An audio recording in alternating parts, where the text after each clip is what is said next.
What's up guys, Jeff Cavalier, ATHLEAN-X.com. Today we continue our popular training with bands series, this time how to build bigger biceps when all you've got is bands. Guys, you actually don't have to compromise the results of your training if you know how to do it. When it comes to any type of bicep training, yeah, you're going to be doing a lot of curls. But when you train particularly with bands and you're doing a lot of curls, you need to know how to utilize those bands in specific ways to get the most of the exercises. I'm going to show you how to do exactly that, guys. 10 exercises to get you on the right track to building bigger biceps with just bands.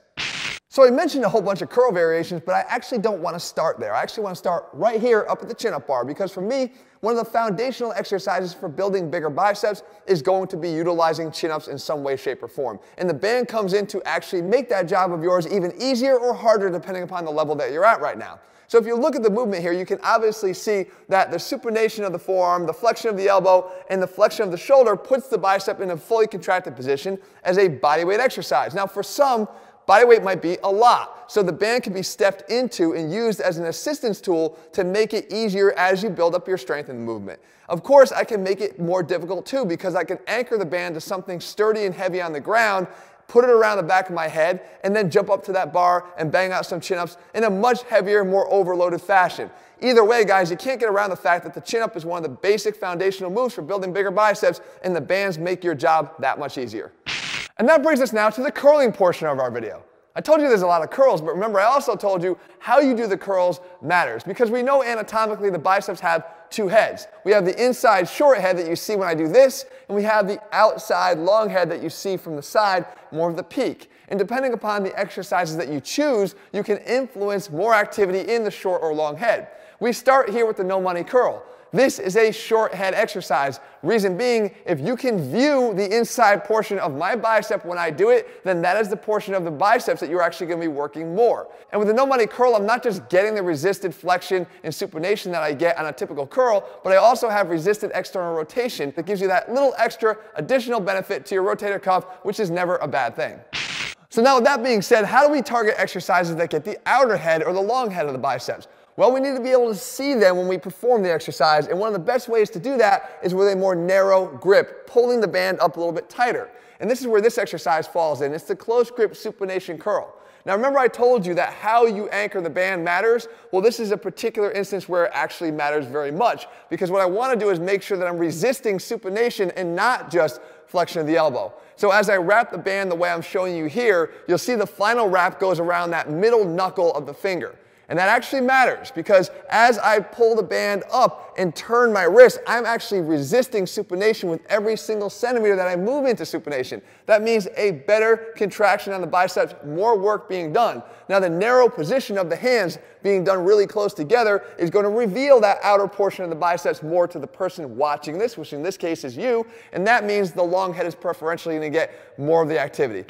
Let's stick with that long head now for a second, because there's another way we can actually influence the activation of that head of the biceps, and that is by placing a stretch on it before every single repetition. So you might be asking yourself, well, how do I do that? Well, anatomically, with the tendon of the long head attaching higher up on the shoulder and it crossing the shoulder joint, we can place it preferentially into a stretch position by getting our arm back behind our body into shoulder extension. So if we set ourselves up for something like this, a bicep stretch curl, we are getting a better stretch on the long head here, and by contracting out of a pre-stretched position, we can get better activation. Again, another option that's easy to set up just by simply anchoring it to something behind you, but showcasing once again that how you do the curls you do and the ones that you select will play a big part in the results that you ultimately see from the exercises.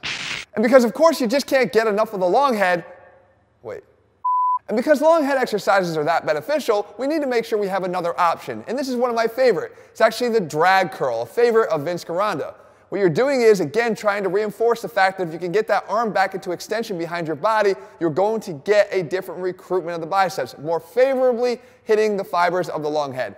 We do this by anchoring the band under our heels behind our body and then wrapping it around our low back to stabilize it and keep it in place. At this point, all we're going to do is lift our hands straight up to the ceiling, making sure to keep the elbows as far back as possible. Look, there's a reason why this has become a legendary exercise and why it's stuck around for as long as it has, because it can produce legendary gains if you remember to include it.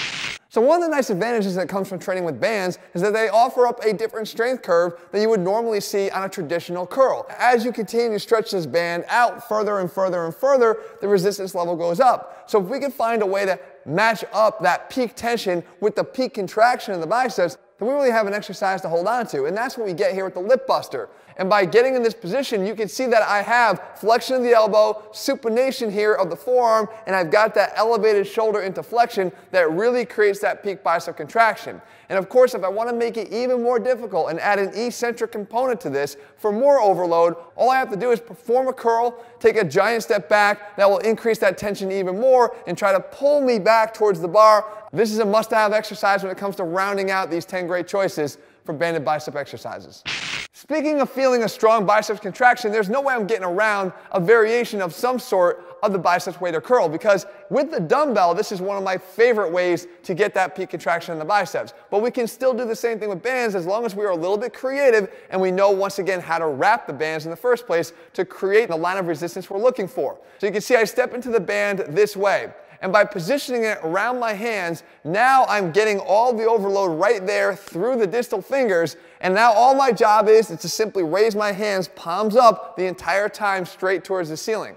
This mimics once again what we're trying to accomplish here when we have a dumbbell in our hands and we don't have to compromise or get rid of the exercise in the process. So one of the best parts about the preacher curl is that it actually again goes back to working that inside short head of the biceps. And it does that by positioning your arm out in front of your body as opposed to keeping it back behind the body like we talked about. The other thing is, by locking it in place, we eliminate a lot of the swing and momentum we use that would otherwise cheat the exercise and take away some of its benefits. We can do the same thing here with a band by positioning ourselves like this. By taking this stride stance and anchoring my elbow in place on my knee, I can double up the band so I have plenty of resistance out there to make sure it's challenging me, but I can replicate all the good benefits of a preacher curl without ever needing a bench, a dumbbell, or anything other than the band I'm holding in my hand.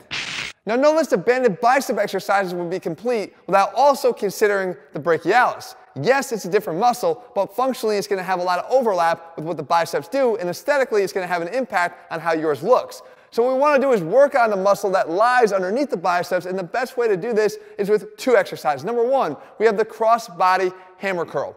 So I set the band up nice and wide so I have adequate resistance here to challenge this muscle, but I also want to pull the band up and across my body. When I do this properly, I'm actually in this pronated position. And we know if we can remain pronated, we're taking away some of the function of the biceps as a supinator, so I can more effectively target the brachialis as a simple elbow flexor. If you do this properly, you're not going to feel that typical bicep contraction, but something much deeper. And knowing anatomically where this muscle lies, you're going to know you're doing it right. Now there's one downside to the crossbody hammer curl, is that the resistance level that you're going to be able to use there might be lower than you'd expect. But that doesn't mean we can't amp it up with the appropriate exercise choice, and that's where the hammer curl comes in. In a slightly more neutral position, what we want to focus on here is the ability to handle more weight or load, and in this case we can do that by doubling up the band. We get this offset grip. That's important because the more slack we have peeking out from under that foot, the less resistance that's applied to the band. The less slack we have there, the higher the resistance level. Just remember, this option is going to give you that chance to load up with some extra resistance, so don't forget to take advantage of that fact and do so.